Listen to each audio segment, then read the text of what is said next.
Hello ನಮಸ್ತೆ. ಇವಾಗ ರಾತ್ರಿ ಅಡಿಗೆಗೆ ರೆಡಿ ಮಾಡ್ತಾ ಇದ್ದೇನೆ. ರಾತ್ರಿ ಅಡಿಗೆಗೆ ಚಪಾತಿ ಹಾಗೆ ಬೀಟ್ರೂಟ್ ಪಲ್ಯ ಮಾಡ್ತಾ ಇದ್ದೇನೆ. ಬೀಟ್ರೂಟ್ ಪಲ್ಯ ಕಟ್ ಮಾಡಿಬಿಟ್ಟು ಮಾಡೋದಕ್ಕಿಂತ ತುರಿದು ಮಾಡಿದರೆ ಚೆನ್ನಾಗಿರ್ತದೆ. ಹಾಗೆ ನಮ್ಮ ಮನೆಯಲ್ಲಿ ಎಲ್ರಿಗೂ ಈ ಥರ ಪಲ್ಯ ಮಾಡಿದ್ರೇ ಇಷ್ಟ ಆಗೋದು.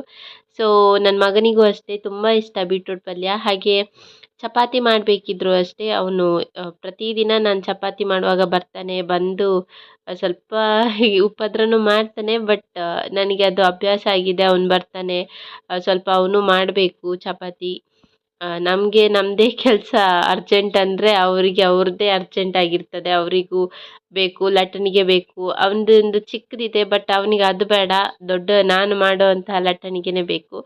ಹಾಗೆ ನಾನೇನು ಮಣೆ ಇಟ್ಕೊಂಡು ಅದರಲ್ಲಿ ಚಪಾತಿ ಲಟ್ಸಲ್ಲ. ಸ್ಲ್ಯಾಬಲ್ಲೇ ಕ್ಲೀನ್ ಮಾಡಿಕೊಂಡು ಅಲ್ಲೇ ಲಟ್ಟಿಸ್ತೇನೆ. ಲಟ್ಟಿಸಿದ ಮೇಲೆ ಕೂಡ ಅಷ್ಟೇ ಸ್ಲ್ಯಾಬ್ ಕ್ಲೀನ್ ಮಾಡ್ಕೊಂಡು ಬಿಡ್ತೇನೆ ಅಷ್ಟೇ. ಸೊ ಇವತ್ತಿನ ವ್ಲಾಗ್ ಇಷ್ಟೇ. Thank you. ಬಾಯ್.